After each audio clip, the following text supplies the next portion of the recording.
Welcome to Unit 5 of Writing in the Sciences. This week I'm going to walk you through how to write a scientific manuscript. Before we jump into the scientific manuscript, however, I do want to briefly continue our discussion from last week on the writing process. I want to give you one more tip on avoiding procrastination and easing anxiety around writing. First of all, writing is hard for everyone. I get intimidated and anxious when I have a big story to write, especially when I haven't gotten started yet. One thing I do to ease my anxiety is to break the writing up and set very reasonable goals for each day. As I'm driving into work, I might tell myself, my goal today is just to write 400 words. If I can make 400 words, I will have had a successful day. I choose a goal that I know is easy. It's so reasonable and doable that it doesn't seem daunting. It doesn't make me feel like crawling under my desk and curling up in a ball. This makes it easier to get started on the writing that day. And what usually happens is I reach my goal in a few hours, and by then I'm on a roll. I feel on track because I've met my goal, and I'm able to keep going and get a lot more done that day. But it's comforting for me to know in the back of my mind that if for some reason the writing ends up being really tough that day and I can only get to 400 words, I can still call that a success. If you set goals too high, like forcing yourself to try to whip out the entire manuscript in one day, this can be so daunting and unrealistic that it makes it hard to even get started, and you'll end up procrastinating and getting nothing done. So set small, doable goals. Now on to scientific manuscripts. I recommend that you write them in this order. I believe that you need to nail your tables and figures down first. Don't just put together some shell tables or something rough, but come up with a beautiful, polished set of tables and figures. The tables and figures contain the story of your paper. Each table and figure should have a clear point, and together they should tell the story of your manuscript. So the first thing that you need to do is to figure out that story that your tables and figures are going to tell and finalize those tables and figures. Make them look professional. Once you have a complete set of tables and figures, the results section falls right out of these. So you should write the results next. The results section just gives a high-level summary of each table and figure. So it's easy to write results if you've done the tables and figures well. Next, I suggest writing the methods. You could actually write this at any time because it's just a play-by-play of what you did, but I think it makes most sense to write it third. Then you should write the introduction section. I think it's important to nail down the story of your manuscript in the tables, figures, and results first before you write the introduction, because that helps you to know how to frame the introduction. Next, you should write the discussion section. That's, of course, the hardest to write because it involves the most writing, it's the most complex. But having written the rest of the manuscript at this point, it makes it easier to know what to put in the discussion. Finally, always do your abstract last. Abstract means to pull out. You are pulling out bits and pieces of the other sections. So it's much easier to write after you've already done the other sections. So this is the order I recommend writing manuscripts in, and I'm going to go over the sections in this order in my lectures for this week. If you want to do some further reading, I've given you two references on the page here, and I'm going to be citing these two sources throughout the modules this week. First, there's a great series in clinical chemistry. It goes through all the parts of the scientific manuscript. And you don't need to be a chemist to benefit from these. Really, these articles apply to any scientific discipline. It's a very well done and easy to read series. If you want a longer, more comprehensive reference, I recommend Mimi Zeiger's textbook, The Essentials of Writing Biomedical Research Papers. That's a comprehensive textbook with lots of practice exercises. It's especially useful for those in biomedicine. In the first module for this unit, we're going to talk about tables and figures. In a lot of ways, the tables and figures are the most important part of the manuscript.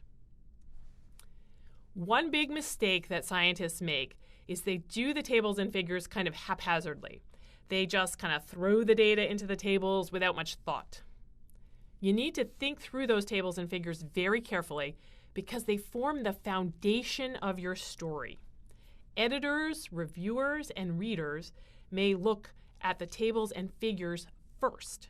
When I get a paper to review, I skim the abstract just to get a sense of what the paper's about, and then I jump right to the tables and figures. I want to look at the data for myself before I read the author's take on their data. This means that the tables and figures have to be able to stand alone. They have to be self-contained. The reader should not need to refer back to the text to make sense of them. Acronyms have to be defined. Experimental details need to be defined. Also, each figure and table has to tell a clear story, and they should progress in that story from one to the next. Each table and figure should make a clear point, and as you're creating the tables and figures, you should know what that point is, and you should try to stick to that point as much as possible. Some people would go so far as to say that the tables and figures are the crux of the manuscript, and the writing around them is just window dressing.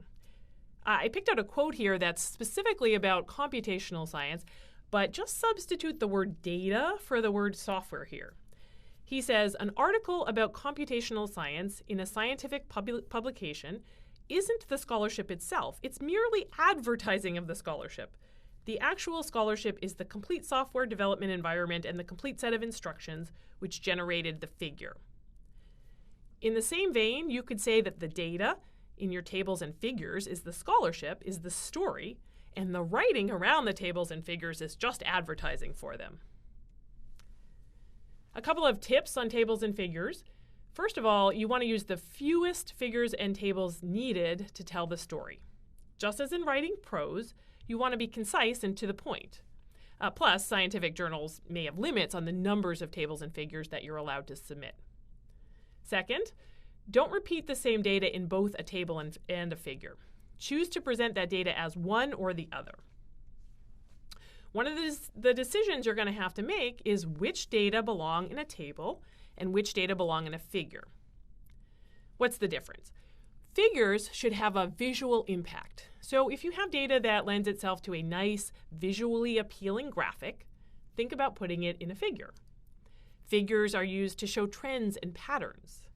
Figures also tell a quick story. So if there's a single big point that you want to get across to your readers, that's another thing to put in a figure.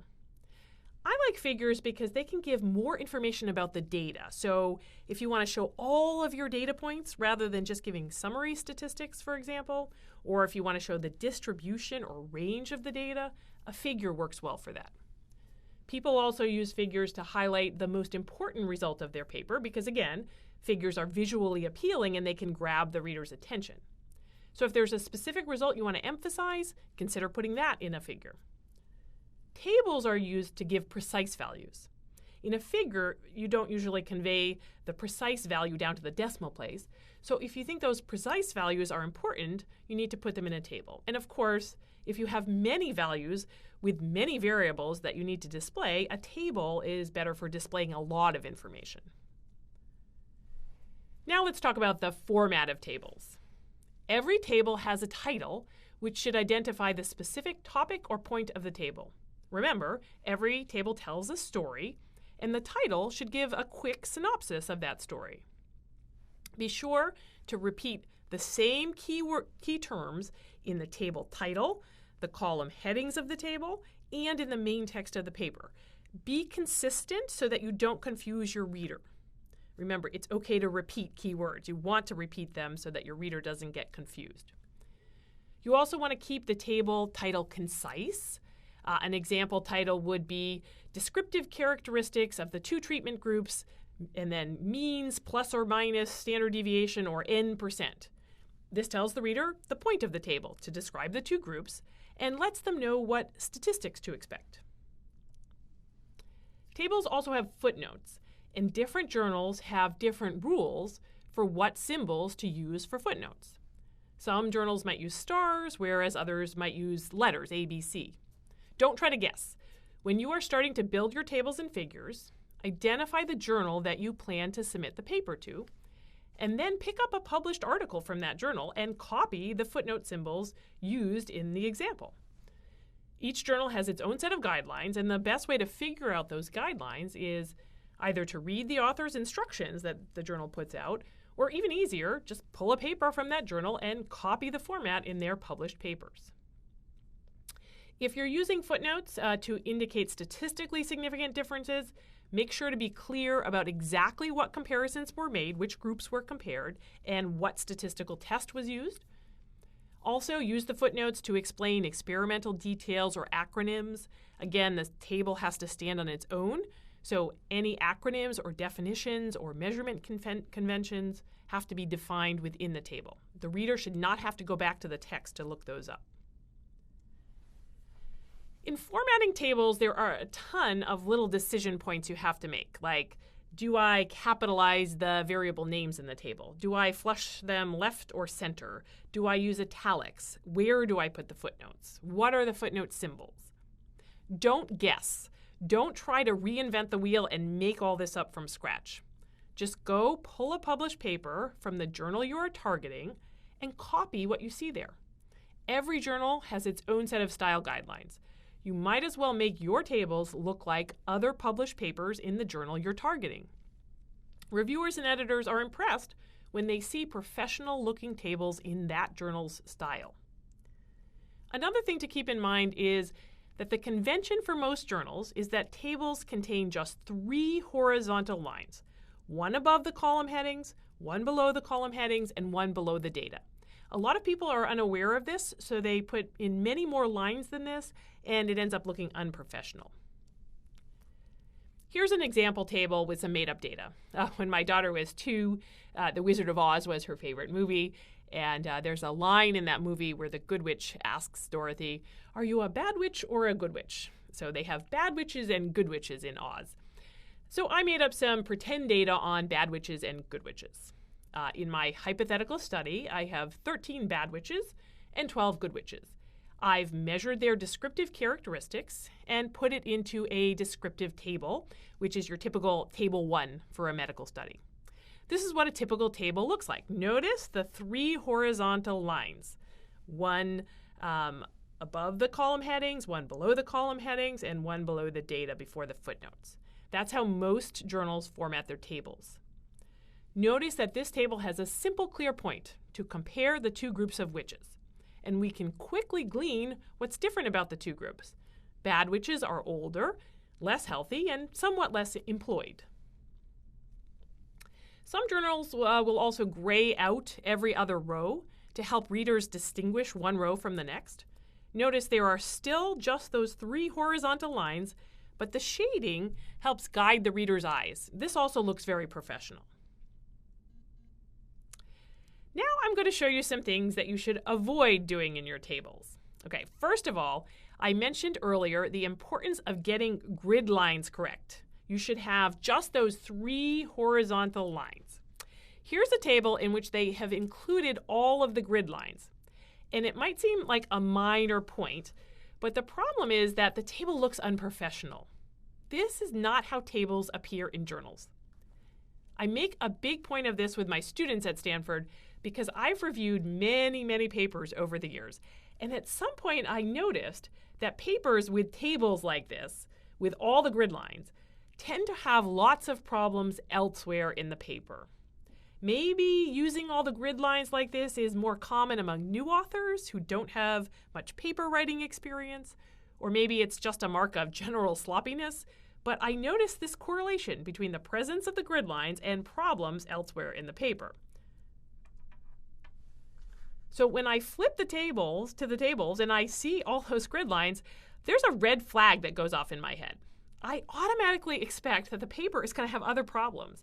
I suspect that other reviewers and editors have formed the same association in their heads, either consciously or unconsciously. And I've actually had several students come back to me after taking my course and say that they started noticing this association between the presence of all the grid lines and poor quality papers.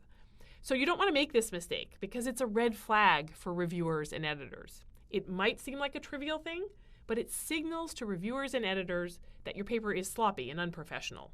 always take the time to get those grid lines right. Figure out in your word processing program how to get rid of the extra grid lines. Make your tables look professional. Another thing that doesn't look professional is if your columns and data are misaligned. You can see here that items in the columns are not lined up nicely. They don't usually look as bad as this. I've exaggerated for effect here, but you'll often see numbers that aren't perfectly lined up, especially when decimal places are involved. I also have some words here beginning with capitals and others beginning with lowercase. I mixed it up. This inconsistency also looks unprofessional. This kind of sloppiness makes a big negative impression on reviewers and editors, so take the time to make your tables look professional.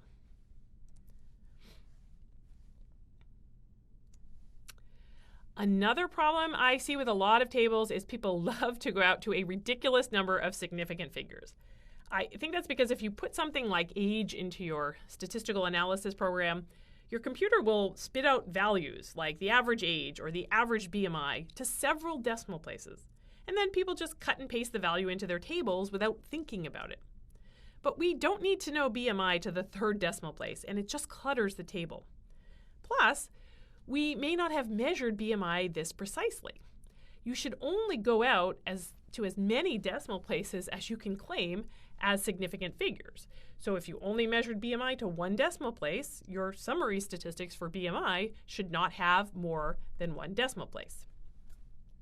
I generally recommend going out to no more than one decimal place for clinical variables like age, BMI, and exercise. So watch that number of significant figures. Also, always give units for the variables in your table. A lot of my students forget to include units when listing variables like this. I think it's easy to forget the units when, again, you're just cutting and pasting output from your statistical analysis program, but the units are often ambiguous. For example, what does exercise mean here? Is that 30 minutes a day? Is that 30 minutes a week? Is that 60 minutes a year? Is that 60 hours a year? There's no way to tell without having the units. Even age may seem obvious. You may assume that 45 and 36 is referring to years here, but we don't know for sure. It could be months if we are talking about toddlers. So units are essential. Another mistake people make on tables is to include too many columns. I had a nice, crisp table to begin with. It was easy to see that the goal of the table was to compare bad witches and good witches. It was easy to glean that bad witches seemed to be older and less healthy than good witches. Adding extra columns just detracts from this nice, simple message. Here we have an overall column. That overall column is extra information that doesn't have to do with the comparison. And if a reader really wanted to know the overall value for some reason, they could calculate it from the other data in the table, so it just adds clutter. Similarly, statistical significance can be neatly indicated using subscripts and footnotes, as I did in the original table. The point of the p-values here is just to flag statistically significant differences, which can be done with a star and a footnote. There may be instances when it's important to show the exact p-values for all the different variables, but I don't think that's the case here. Here, readers just need to be able to quickly glean which variables differ significantly. Extra columns make the table hard to read and detract from the main focus and take-home message of the table, so get rid of them. All right, now moving on to figures. There are three types of figures that we're going to talk about. First, there's what we call primary evidence. That would be things like gels, photographs, x-rays, micrographs, pathology slides. They're in there to show the quality of the data, and also because there's a seeing is believing element to these. If readers can see the lines on the gel for themselves, they're more confident in the results. Primary evidence is usually pretty straightforward to create because it's just pictures or movies. Second, there's graphs. These are graphical ways of displaying your data, things like line graphs, bar graphs, and scatter plots. I'll talk more about these in a minute. Finally, there are drawings and diagrams. I don't think people use these enough, actually. Drawings and diagrams are a bit underused in the scientific literature. They have really nice uses. You can use them to do things like illustrate an experimental setup or a workflow. or to indicate the flow of participants in your study, or to illustrate cause and effect relationships or cycles. Drawings and diagrams can convey key information to the reader that might be quite tedious and convoluted when written in prose. And sometimes it's nice, you can give a hypothetical model, or it's nice to represent things that you can't see, like microscopic particles or microorganisms. Sometimes it's helpful to represent those as cartoons. That can be nice for the reader to have a visual of something that they couldn't otherwise see. So I'm going to go through each of these types of figures now in turn. Of course, all your figures will have a legend. You need the legend so that the figure can stand alone. It should have a brief, informative title that conveys the main point of the figure.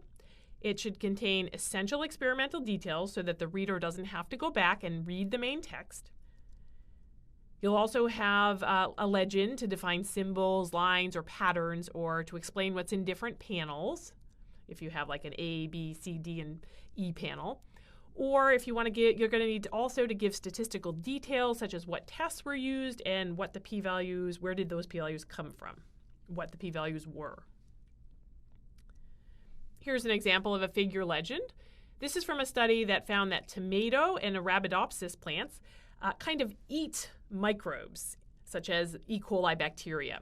I'm not going to read through the legend, but you can see that it has an informative title and sufficient experimental details that the figure can stand on its own. This is the figure that goes with the legend I just showed you. You'll notice there's a lot of different panels in this figure. They also have some letters and arrows in the panels. You'll notice all the little white arrows, and there are some letters like E, M, and R. All of this has to be explained in the legend. This was a paper where they were showing that plants actually eat microbes like E. coli. So that's a cool paper with some very cool images. Those green parts are the E. coli being taken up by the plant roots. The plants are actually eating the microbes. So this is primary evidence. It's showing you, hey, here it is. Here's the E. coli in the plant roots. Seeing is believing. Here's another example of primary evidence, a gel. You need to see those bands on the gel to believe the results. So that's primary evidence. Next, I'm going to jump to graphs. I could teach a whole course on graphs. You really need a whole course on data visualization to do justice to this topic. And it's such an important topic that I'd actually recommend that you do take a course in data visualization in the future. But I'm going to give you the 5-minute version just to let you know the kinds of graphs that are out there. Among the most common types of graphs are line graphs, scatter plots, bar graphs, individual value bar graphs, histograms, box plots, and survival curves. I'm going to go through each of these. So line graphs show trends over time, or trends over something that's increasing or decreasing, like age or dose. Typically, we just graph the mean values for each group at each time point, but if the study is very small, you could even show the trend lines for individual people or individual animals. Just to give you an example, here's a line graph that compares two groups, a treatment group, which is in green, and a control group, which is in red. They are tracking what happens to the number of positive cells as you increase the dose of DPI. This graph tells a quick story. Increasing DPI, that's your x variable axis, your x-axis variable, doesn't seem to affect the control group much. The red line's pretty flat. But you can see it causes the treatment group to dip and then rebound. So it tells a quick visual story. The one thing that's a bit confusing in this graph is I don't like the stars on top. These probably have to do with statistical significance, but it's not immediately obvious what they mean. Okay, bar graphs. Bar graphs are used to compare groups at one time point or at one dose. Everybody loves bar graphs because they are easy to understand, they tell a quick visual story, and your reader doesn't have to do too much work to understand a bar graph.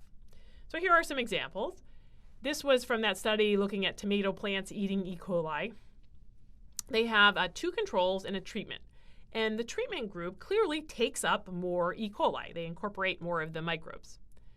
Now, That's easy to glean from the graph. There are a few things I'm going to point out on this graph that I would improve.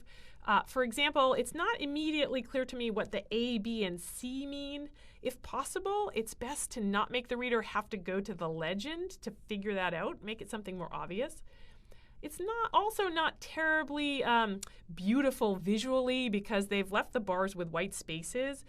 Usually shading those bars makes it look a little bit nicer. So here's another example. This one's a little bit more visually appealing. Notice they've shaded the bars in gray. This graph also appears to be at higher resolution. It's sharper and crisper than the graph I just showed you. I also love the fact that they've put the n's, the sample sizes, on each bar to indicate how many are in each group.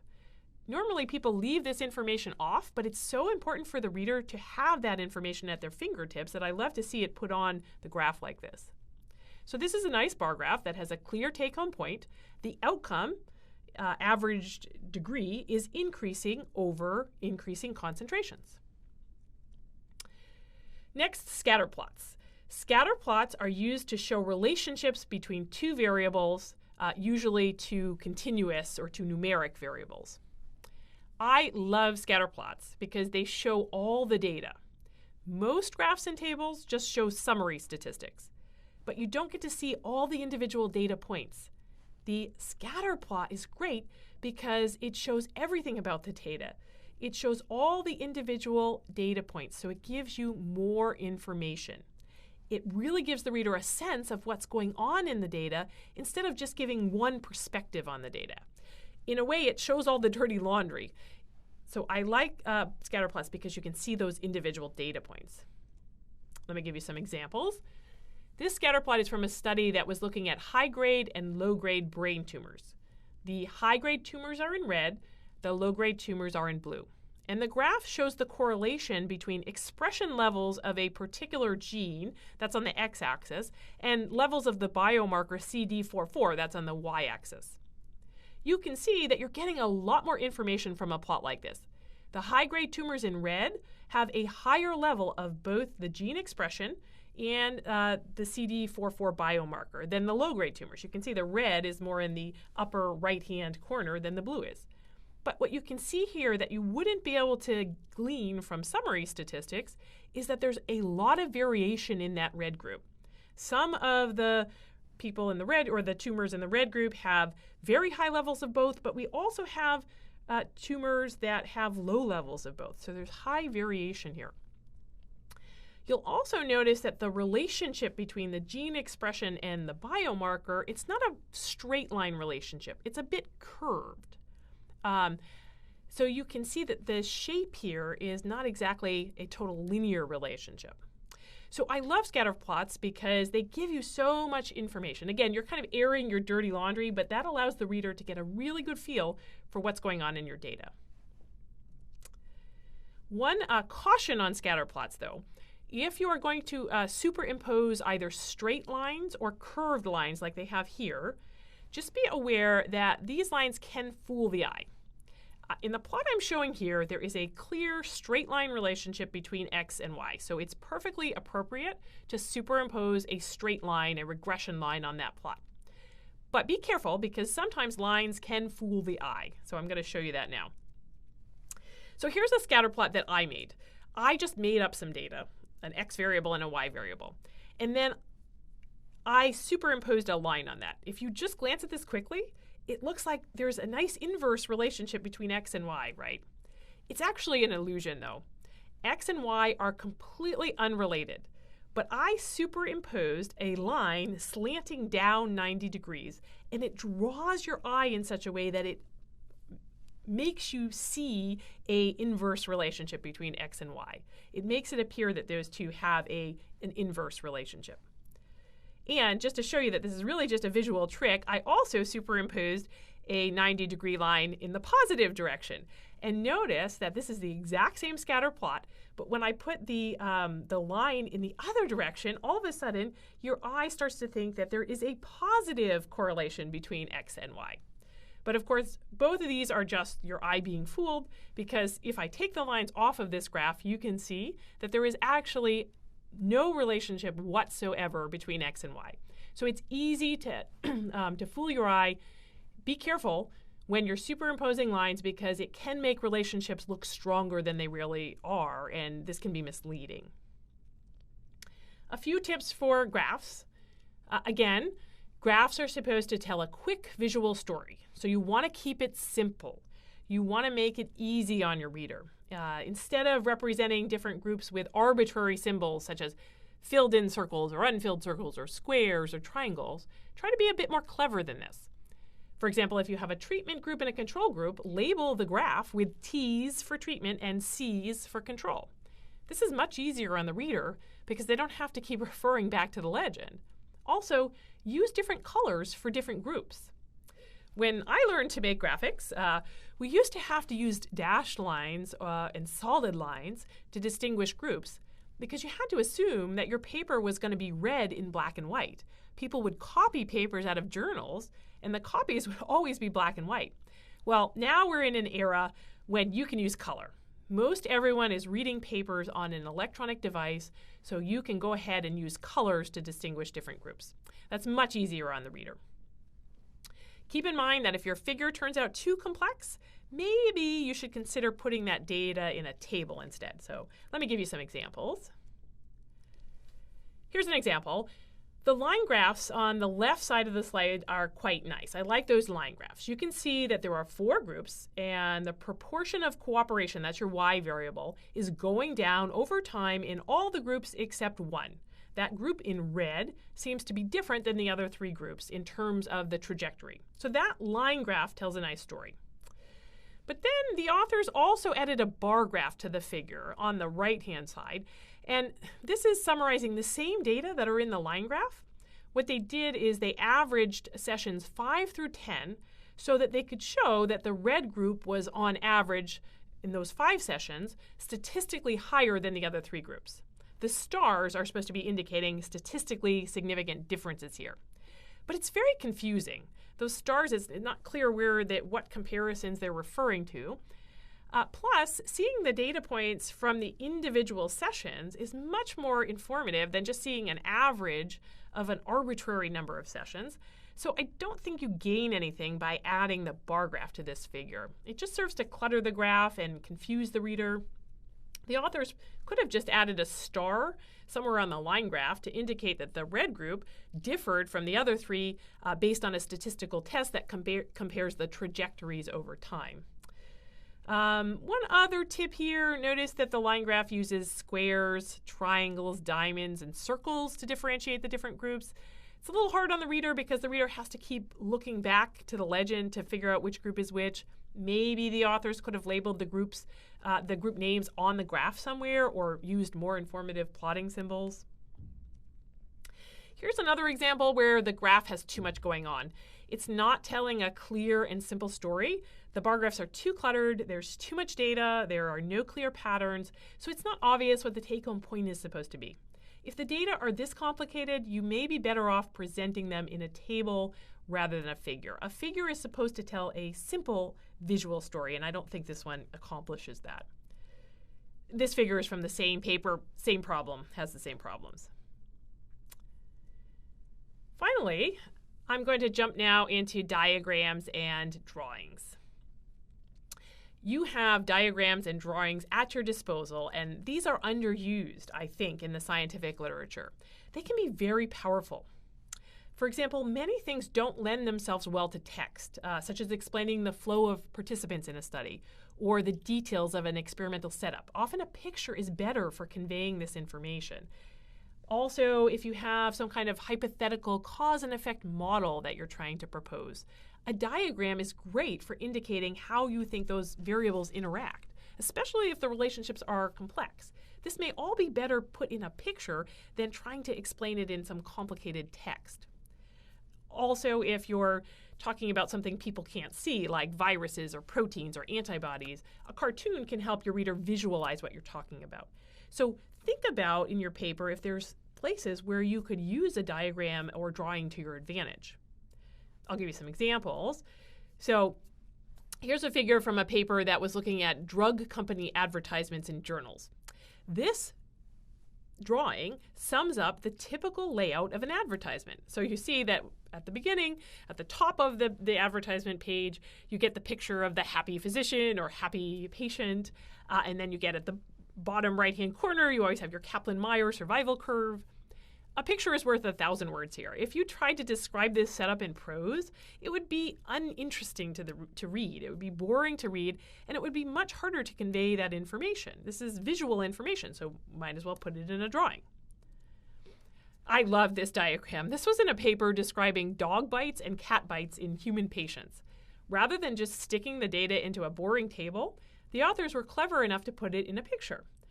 The key messages are instantly clear. Most bites happen on the hands, and there's some difference in the location of cat bites versus dog bites. That's a much more interesting and nice way to present the data than just putting it in a boring table.